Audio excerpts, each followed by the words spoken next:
Assalamualaikum warahmatullahi wabarakatuh. Perkenalkan, saya Azulia Ninda Budiati. Saya semester 2 dari Prodi IATB. Video ini saya tujukan untuk memenuhi tugas UAS, ujian akhir semester mata kuliah bahasa Arab. Jadi di sini saya akan membahas beberapa nasihat dari kitab Ayyuhal Walad yang ditulis oleh Imam Al-Ghazali untuk muridnya. Ayyuhal Walad, wahai anak muridku, yang bagi laka ayyakuna qauluka wa fi'luka muwafiqun li syar'i. Hendaklah perkataanmu dan perbuatanmu itu berdasarkan dengan syarak atau sesuai dengan syariat. Idil ilmu wal amalu, ketika apabila ilmu dan perbuatanmu bila iqtida syar'i, tanpa mengikuti syarak atau syariat, dolalatun, itu disebut dolalah atau sesat. Wayang bagi, dan hendaklah laka, untukmu, kepadamu, Allah tartarro bi syata'i, hendaklah engkau tidak tertipu dengan ucapan-ucapan waqammatis sufiyati, ucapan-ucapan kaum sufi. Li'anna suluka hadat tariqi yakunu bil mujahadati, karena menempuh jalan ini hanya bisa dilakukan dengan mujahadah, wa qata'i syahwatin nafsi, dan memutus syahwat nafsu, wa qatli hawaha bi sayfi riyadati, serta membunuh keinginan dengan pedang riyadhah. La bitommati wat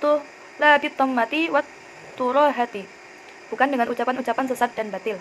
Wa'lam annal lisanal mutlaqo wal qalbal mutbaqo al mamlu'a bil ghuflati, ketahuilah bahwa lisan yang bebas dan hati yang tertutup dan dipenuhi kelalaian dan syahwat, wasyahwati alamatu syaqai, dan dipenuhi syahwat adalah tanda kesengsaraan. Fa idza lam taqtulin nafsi bisudaqil mujahadati, maka apabila engkau tidak membunuh hawa nafsu tersebut dengan mujahadah, fala yahya qalbuka bi anwaril ma'rifati, maka apabila engkau tidak membunuh nafsu dengan mujahadah yang benar, niscaya fala yahya, hatimu tidak akan hidup dengan cahaya ma'rifat. Wa'lam anna ba'da masailiki allati sa'altani anha la yastaqimu jawabuha bil kitabati wal qawli. Wa'lam, ketahuilah bahwa sebagian pertanyaanmu yang engkau tanyakan tidak bisa dijawab langsung oleh perkataan dan tulisan. Inta ba'lu tilka, ketika engkau sudah mencapai waktunya, batasnya, al-halata ta'rifu mahiyya, maka engkau akan mengetahuinya sendiri. Jadi intinya semua pertanyaan itu tidak semua bisa dijawab dengan tulisan dan perkataan. Ada pertanyaan yang ketika sudah waktunya, itu kita akan mengetahuinya sendiri. Wa illa fa'ilmuha minal mustahilati, kalau tidak, maka pengetahuannya termasuk hal-hal yang mustahil. Li'annaha dawqiyatun, karena mengenai perasaan. Jadi pertanyaan-pertanyaan yang mengenai perasaan itu tidak semuanya bisa dijawab dengan tulisan dan perkataan. Mungkin hanya bisa dijawab dengan ketika kita sudah pernah mengalami, maka itu pertanyaannya akan terjawab. Wa kullu ma yakunu dawqiyan la yastaqimu wasfuhu bil qawli, setiap perkara yang mengenai perasaan tidak bisa digambarkan dengan perkataan. Kahilawatil hulwi wa mararatil murri, seperti manisnya rasa manis dan pahitnya rasa pahit. La tu'rafu illa bidzauqati, yang tidak bisa kita ketahui kecuali dengan merasakannya. Kama hukiya, seperti diceritakan, anna inninan kataba ila sahibin, ada seseorang yang sering atau dia istiqomah menulis surat kepada sahabatnya. Lahu, kepada sahabatnya, an arifni ladzatil mujama'ati kaifa takunu, dia bertanya, beritahu aku bagaimana nikmatnya bersetubuh. Fakataba lahu fi jawabihi, maka dijawab oleh temannya, ya fulan, wahai fulan, inni kuntu hasibtuka inninan faqad, sungguh aku mengira kamu hanya sering menulis surat saja. Wal ana araftu, dan sekarang aku tahu, annaka inninun, bahwa sesungguhnya kamu seseorang yang istiqomah, wa ahmaqu, dan seseorang yang bodoh. Li'anna hadhil ladzata dawqiyatun, karena kenikmatan yang ditanyakan tadi adalah mengenai perasaan. In tasil ilaiha ta'rifu, wa illa la yastaqimu wasfuha bil qawli wal kitabati.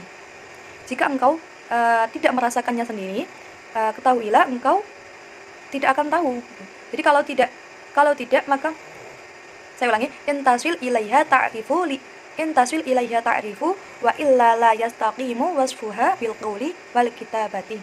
Jika engkau sampai kepadanya, niscaya engkau akan tahu. Kalau tidak, maka kenikmatan itu tidak dapat digambarkan dengan perkataan dan tulisan.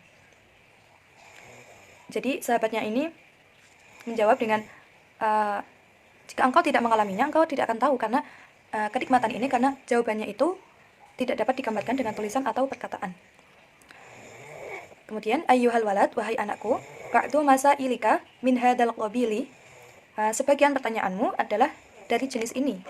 Jadi pertanyaan dari murid Imam Al-Ghazali ini menanyakan tentang sebuah pertanyaan yang tidak bisa dijawab dengan tulisan dan perkataan. Jadi hanya bisa kita jawab dengan kita jawab dengan rasa kita sendiri yang sudah pernah mengalaminya.